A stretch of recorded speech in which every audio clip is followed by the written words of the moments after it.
Welcome to the show. I'm Nick Kalikas alongside Miguel Iturrate.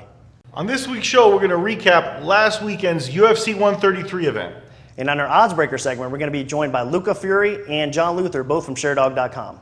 Both Luca and John are going to get first crack at Nick's odds on 4 big fights that we're going to be breaking for you right here on Oddsbreakers. This past weekend, UFC 133 took place with some great action-packed fights.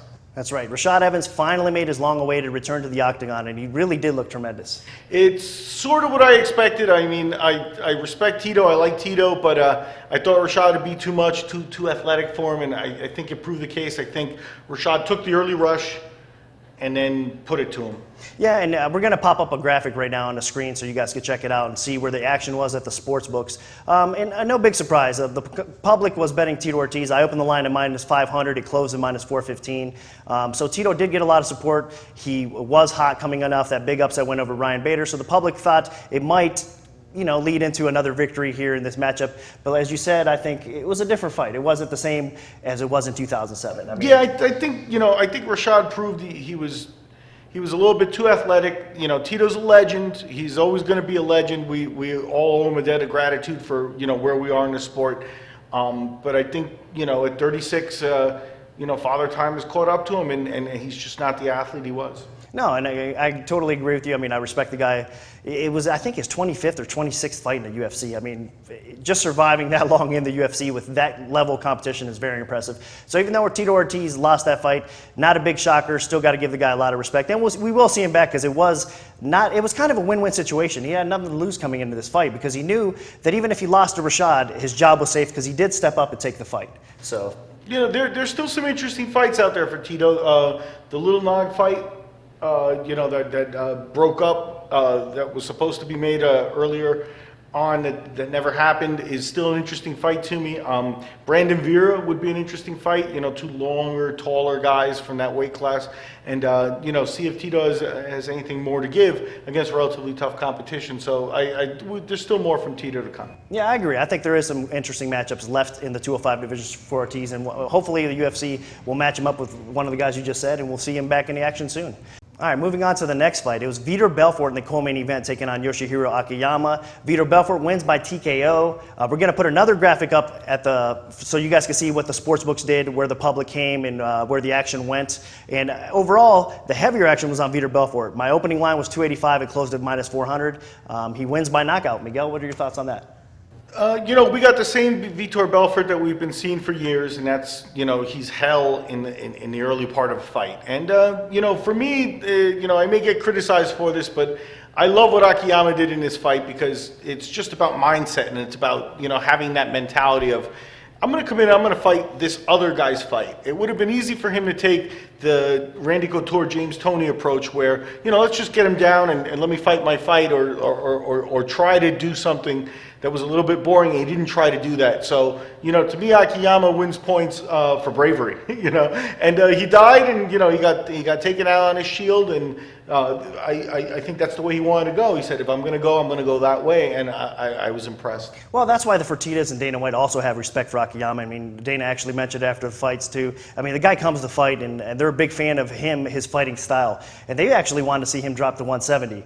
And they've been asking him before this fight to make the drop. And so I think we'll probably, even though he's lost 3 in a row, we'll probably see him get a shot at 170. How do you think he's going to fit in there? He's always going to be dangerous. The problem with a guy that has that mentality, which is, I want to entertain, is that sometimes the win and the loss, becomes a nebulous thing. And there are a lot of guys that really try to grab the win and advance their career. And I don't see that in Akiyama. That lack of hunger may hurt him at any weight class, because, there are wrong ways to fight John Fitch, too. No, well said, well said. I think if he does drop to 170, a smart game plan, and fighting to win, like you just said, is probably the thing to do because he needs a win. I mean, you can't just keep on having exciting fights and losing, as you mentioned. So hopefully Akiyama does fight at 170. We see him get a few wins under his belt, and we see him back in action because he is a pretty well-rounded fighter. He's exciting to watch, and I'd like to see the guy perform. Yep. I thought it was a good fight, and we'll see what happens with Vitor next.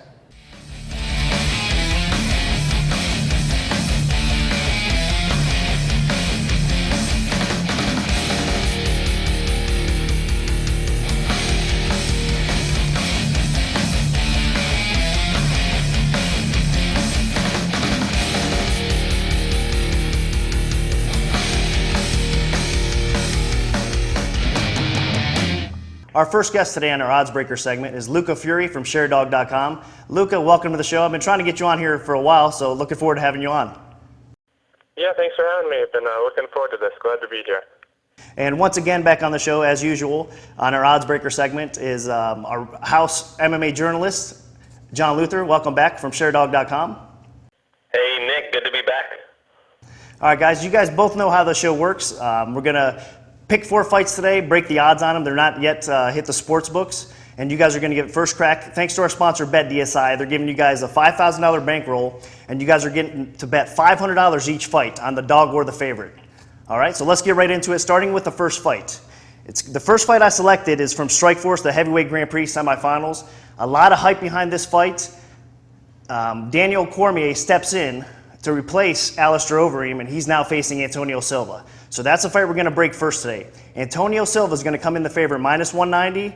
Comeback's going to be plus 150 on Cormier. And we're going to start off with you, John. Tell me who you like and why. Well, first of all, Alistair Overeem getting out of the tournament, what a weird chain of events, but I have to say Cormier is a very apt replacement. He defines the wrestler mentality more than anybody I've really ever talked to, and he comes in with Olympic credentials behind his name. He's a big, strong guy, and he's also got a lot of power in his hands. He's not nearly as big as Silva, though, and that's my main concern, that and the experience factor. But I think Cormier, he's going to wrestle himself to a decision. This is a pretty big underdog pick, and depending on the line, just how big of an underdog pick is it? But I'm going to take Cormier. I think he upsets Silva, and I think he has a good chance to take the heavyweight Grand Prix in Strikeforce. All right, so you're going to take the dog in Cormier. I'm a little surprised, but you're going to bet 500 to win 750, correct? That is correct. All right, Luca, you heard John's thoughts. Do you agree or disagree with John Luther, and what's your bet? I also agree with him, actually. I think Cormier's wrestling is good enough to get takedowns here. While Silva is good on the feet and on the ground, his boxing isn't big enough of a threat that I see him being able to knock out Daniel Cormier, and I think Cormier will be able to get takedowns on him. And once Cormier is on top, really, I think we'll be able to land ground and pound and completely control Antonio. Even though Antonio does have a good ground game, he's not particularly good off of his back with sweeps or submissions. So I really see Cormier being able to ride this one out, and I would put my money on him. All right, so you're going with the dog as well, plus 150 odds, 500 to win 750. And I got to say, I'm a little surprised both of you guys came in on Cormier. I do agree with you guys. I think wrestling is going to be the key here, but Silva's size is a big advantage. He's going to have 10 inches of reach on the feet, so that's going to come into play as well. Interesting fight, and it's close. A lot closer than most people thought the odds would open. I know some people were saying it would probably be 300-400, maybe 2.5 to 1. I opened it under 2 to 1, and you guys both came in on Cormier, so I'm glad I did, and we're going to adjust the odds probably before they do hit the sports books. So great job on the first fight, guys. Okay, moving right along to our next fight in the Odds Breaker segment comes from UFC on Versus 6, the headliner, Cruz versus Johnson. We're going to start off with the champion, Dominic Cruz. He's coming in minus 400. The comeback on Mighty Mouse is plus 300. Luca, we're going to start off with you for this second fight. Give me your bet and what's your take on this fight? I like Dominic Cruz here. Even though he is a steep favorite, I really think he has a good style to beat Demetrius Johnson. Demetrius Johnson is a very similar fighter to Uriah Faber and Joseph Benavidez, but just not quite as skilled at this point in time. He's still a good fighter, but just not as good as them, and Cruz beat both of them pretty decisively. So I think Cruz will be able to stay on the outside, use his reach advantage, really pick DJ apart, and even if he does get taken down by DJ, I think he'll be able to scramble and get back to his feet. He's pretty good at that. So even though Cruz is a pretty big favorite here, I'd still put my money on him. Okay, you're comfortable laying $2,000 to win 500 on Dominic Cruz, correct? Yeah, I've bet on Cruz before as a sizable favorite, and I'm pretty confident in that. All right, you heard Luca's thoughts, John. What do you think? Do you agree or disagree with Luca? I agree with him and I disagree with him. I agree with him in that I am picking Dominic Cruz. I don't exactly feel the greatest about it just because the line is so steep. And I think Demetrius Johnson, we're going to see a lot of public action on him, and the line is going to tighten up. And in all honesty, I think that Demetrius Johnson, I think he's actually a little bit better than Uriah Faber, and I think he's a little bit better than Joseph Benavidez.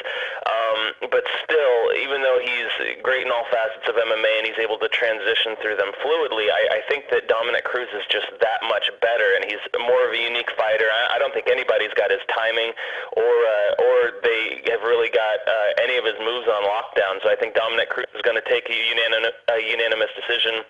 But I think it's going to be a very, very close fight. I think Demetrius Johnson could pull an upset. So, again, I'm betting 500 on Dominic Cruz, but I don't feel very comfortable about it. Let's put it that way.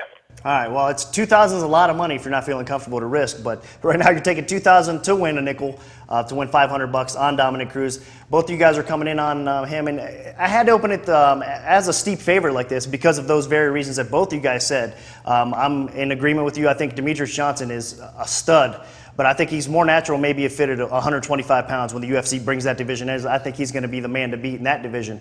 As we've seen, his success in the 135-pound division has been phenomenal. I mean, the guy deserves a title shot. I agree with it. But I think in this particular matchup, it could be a rough one for Demetrius Johnson, but we'll have to find out.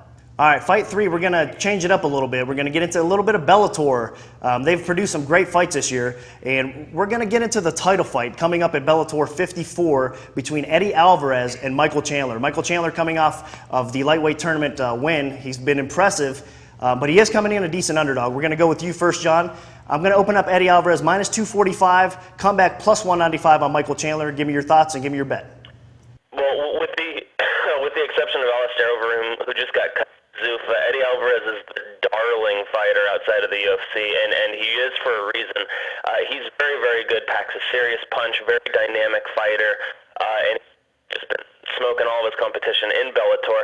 I think that Mike Chandler is his first really, really big test just because of his wrestling. He's an NCAA Division I guy, but I think that he's going to have the wrestling advantage early.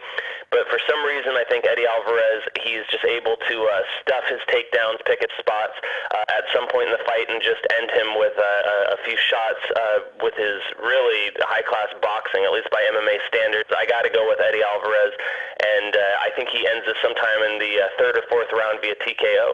All right, so you're going to lay the juice on Alvarez, 12.25 to win 500, and we'll throw it over to Luca. You agree with this bet on Alvarez? Yeah, I completely agree, pretty much. I'd be more inclined to bet on Chandler if this is a 3-round fight, since really I feel his only way to win is by decision. But this is a 5-round fight. Eddie has 25 minutes to get a finish of some sort here. So I think Eddie is a good bet here. Michael does have the wrestling advantage, but that's really the only advantage he has in this fight. Eddie is a good wrestler himself, too, so I think Eddie will be able to stop some of the takedowns, maybe not all of them, but at least some of them. I think will be a fair amount of time spent on the feet. I think Eddie can really use his superior boxing and light Chandler up and probably get a stoppage at some point here. All right, so you're taking Eddie Alvarez again, minus 245, 12.25 to win 500 as well. And I always have a tendency when I open up Alvarez odds to open him up a little bit low. The public always gets me on him. I underestimate him, then he comes through and he looks great every time. So this is maybe one of those occasions, again, I'm underestimating him slightly. I think Michael Chandler's a stud. He's one of the best prospects I've seen at 155 in a long time. So that's why Eddie Alvarez is coming around 2.5 to 1. But I am going to open it since both of you guys took it a little bit higher when it does hit the sports books. So good job on that fight. All right, fight 4 on our odds breaker segment is a battle, a headliner between Lieben and Munoz. That's headlining UFC 138. An awesome matchup here. You got the wrestler in Munoz. He's got a lot of power on the feet versus an amazing fighter when he shows up in Chris Lieben. I mean, he's just coming off a great win over Vanderlei Silva. And we're going to start off actually this time with Luca. Luca, give me your thoughts on this line. I'm going to open up Munoz minus 190, comeback plus 150 on Chris Lieben. What are your thoughts? Well, like you said, this is a classic striker versus grappler, and as we've seen in the past, usually the grappler wins that, and I do think that is the case here too. I like Munoz in this fight, although I do think Chris Lieben does have upset potential. Munoz is hittable. I mean, he was dropped by Kendall Grove and Yushin Okami, who you don't think of as very dangerous strikers. The thing is Mark stood with them, and I don't think he'll make that mistake against Lieben. I think he'll definitely use his wrestling here, go for takedowns, and even though Mark's wrestling hasn't lived up to the hype as it had when he first entered MMA, being with the pedigree he has, I do think he'll be able to get Chris Lieben down here. I think he can control him, land some ground and pound, and once he has Chris on the ground, really all he has to worry about is Chris's sloppy armbar and triangle attempts. So even though I do think Chris has upset potential here, I don't think the odds at plus 150 are good enough to bet on him, so I put my money on Munoz. All right, several valid arguments there on making the case for Mark Munoz. He is at minus 190, John, so what are you going to do? You're going to lay the juice on Munoz, or are you going to take the dog money at Lieben? Luca just about nailed it. I'm going to go with Munoz as well. But instead of it being a grappler versus striker match, it's more like a grappler versus a brawler match. I'm kind of about to go off on Chris Lieben here. Let me say this. Mark Munoz, he is no Vanderlei Silva. He is no Yoshihiro Akiyama. He's going to come out there. He's going to implement a very, very good and very strategic game plan. And I don't think Lieben has the takedown defense to deal with him. I don't think he has the chops from on his back to hook in a submission. I think Munoz is going to have his way with him. And I think Munoz is going to outstrike Chris Lieben. I don't think Chris Lieben has any chance in this fight. I feel pretty confident in my Mark Munoz pick. All right, so both of you guys are laying 950 to win 500 on Mark Munoz at minus 190. I spoke to several people along the way, and they actually told me that the line is a little bit high, but both of you guys came in on it and took him at minus 190, so I'm glad. I think it's a decent spot. I don't think we'll see too much movement up or down on this line, but we'll have to see when it does hit the sports books. All right, guys, that completes the odds breaker segment for today. And for once, I believe this is the first time on the show's history you guys have actually agreed on every matchup. So to me, I respect both of you guys' opinions. You're very sharp. I know that you guys have a lot of experience in MMA betting and in the sport in general. So I'm pretty sure the public is also going to agree with you guys and come in on those sides as well. So good job, guys. And before we let you guys go, anything you want to say? I'll start off with you first, Luca. Any shout-outs or anything you want to say? I guess I'll just say if anyone wants to get at me in the Twitterverse, you can do so at twitter.com/LucaFury. And other than that, just want to say thanks for having me on the show. I really appreciate it.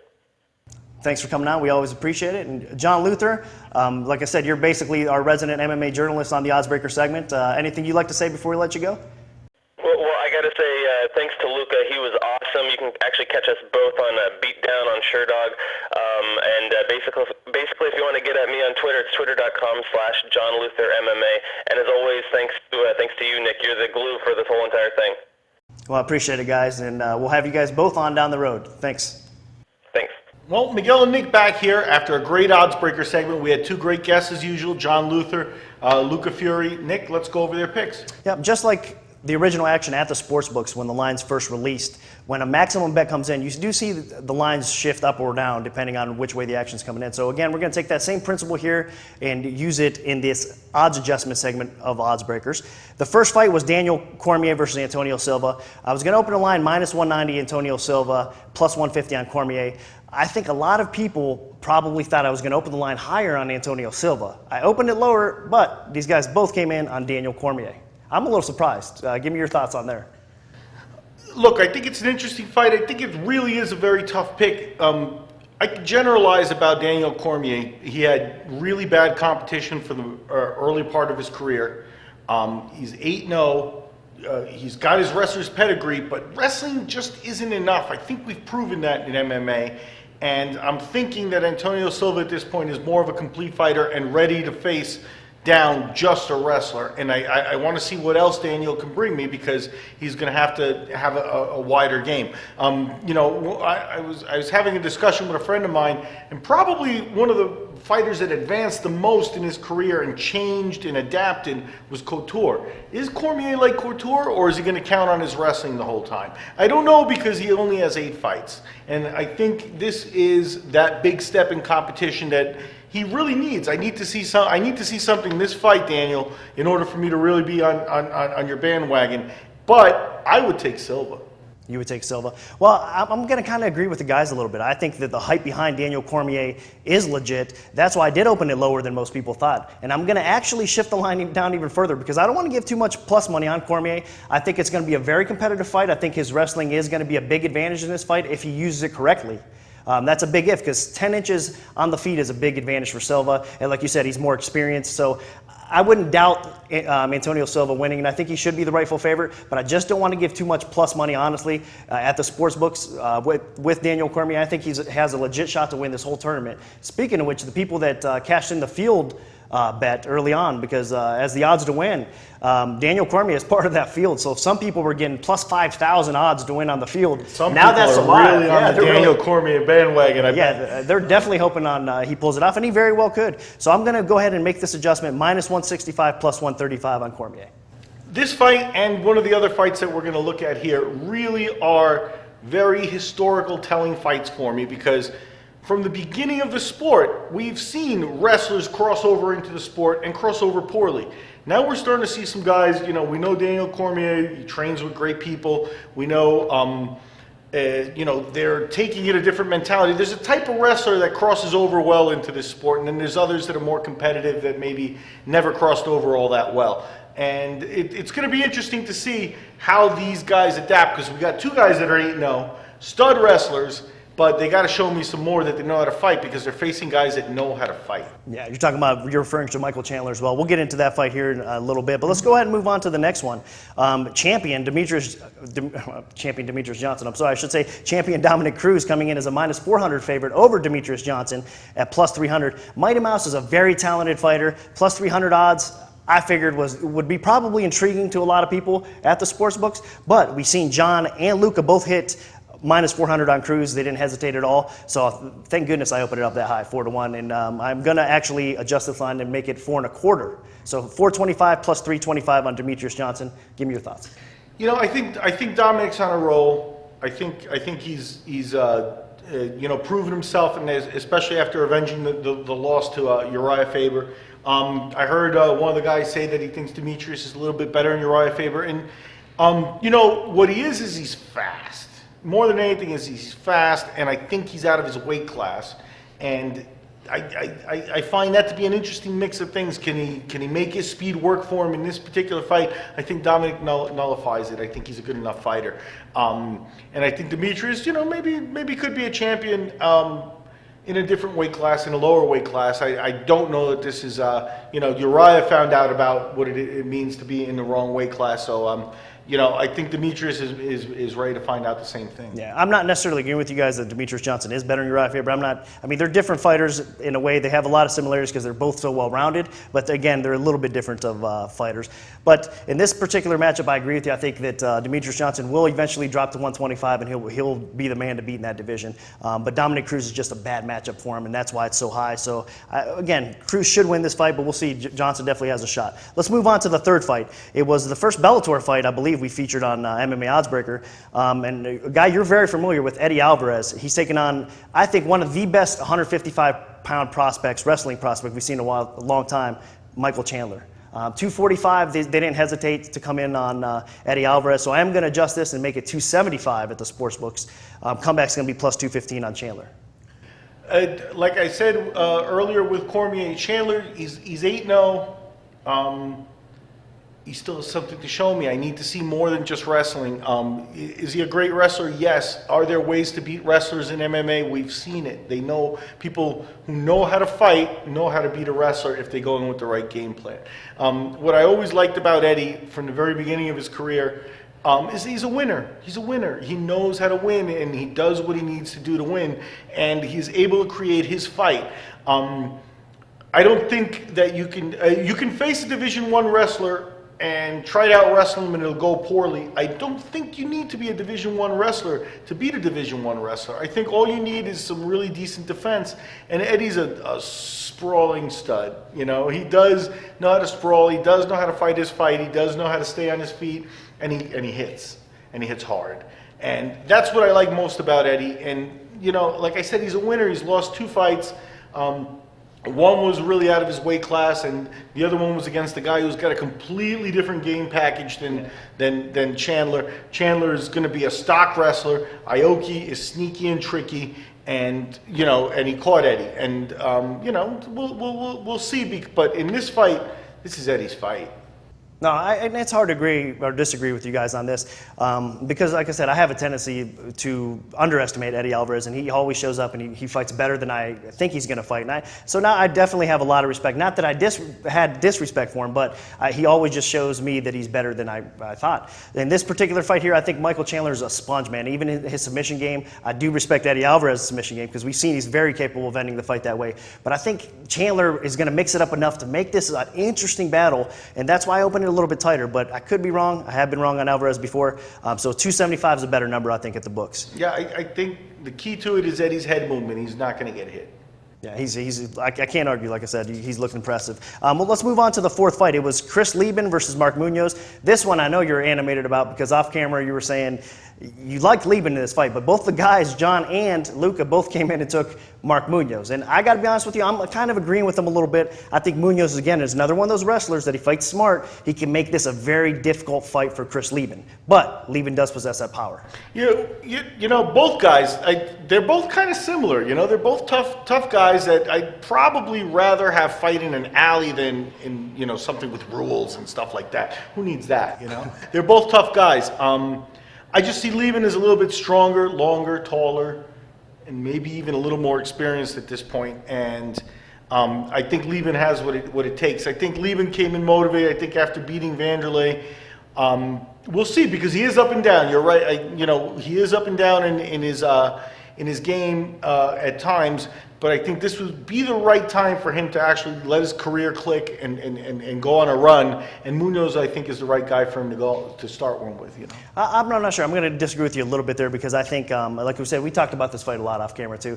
And Chris Lieben is very inconsistent. I mean, one time when he shows up, I mean, I would not want to see him across from me in the octagon. You know, he's that type of fighter. He's got good underestimated wrestling skill. He's got good, you know, takedown defense. So he can possess a lot of problems. But I just think he's so inconsistent. Mark Munoz looked great at 185. I think it's his fight to lose, but he could lose that. So that's why it's called gambling. That's why we put these numbers on here. We never know what's going to happen. But I'm interested to see how this fight turns out. I am going to shift the odds minus 210. The comeback's going to be plus 170 now on Chris Lieben. So guys that like Lieben, you're going to get a little bit better price at the sports books on this fight. right now we're going to go into our mailbag segment. If you have any questions about MMA or the odds on the show or anything for Nick or I, go ahead and send us an email to MMAoddsbreakers@gmail.com. If you include your address, we'll send you a t-shirt. We had a question this week, Nick. Yeah, this episode's question is actually sponsored by Intimidation Clothing. So check out intimidationclothing.com. Big thanks to those guys. Brian from Vancouver actually emailed in, and we chose this because about the Fedor versus Henderson recently, the matchup that took place, and Dan Henderson came up with a huge upset win. Dana White, after the fight, was basically disrespecting Fedor, saying he was never as good as everybody thought, and making some negative comments. So Brian wanted to know if we agree or disagree with Dana White's comments. You know, I can see where Dana's coming from, because I think it has to do with his way of doing business and negotiations and dealing with the Russians, who are very difficult to deal with. I have to personally disagree. I think Fedor does have a legacy in the sport. I think he beat Krokop in his heyday. I think he beat Little Nog in his heyday. I think he had a lot of freak fights like Hangman Choi and Zulu, and against freaks of nature that are a completely different ballgame and something hard to deal with. I think he has a legacy. I think what you're seeing here more than Dana being disrespectful is Dana's way of negotiating and doing business and just being tough on people.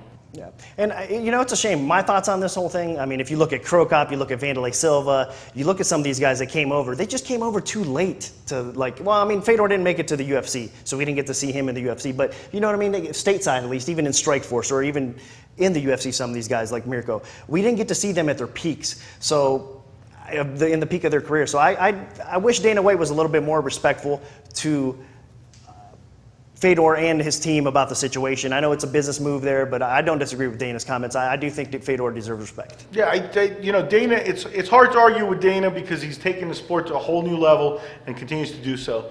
But, you know, he can be a little harsh. Agreed. Don't forget, if you're a professional gambler that bets anywhere between $500 to $5,000 a pop and wants to get a shot at my original odds and be a guest on the show, shoot us an email, MMAoddsbreaker@gmail.com. Hey, that's it for this episode of Odds Breakers here. You can look for the odds that we broke on this show to be available at the sports books Thursday, August 11th. And we want to thank our guests, John Luther and Luca Fury, both from Sherdog, for their spots on this show. And next episode, you can expect Jason Navarro from MiddleEasy.com to join us as he rekindles his little relationship and battle with John Luther on the Oddsbreaker segment. John and Jason never agree. Yeah, definitely. It should be interesting, to say the least. If you guys want all the latest updates, make sure you check out our Twitter as well, @MMA Oddsbreaker. Until next time, for Miguel Iturrate, I'm Nick Kalika saying enjoy the fights.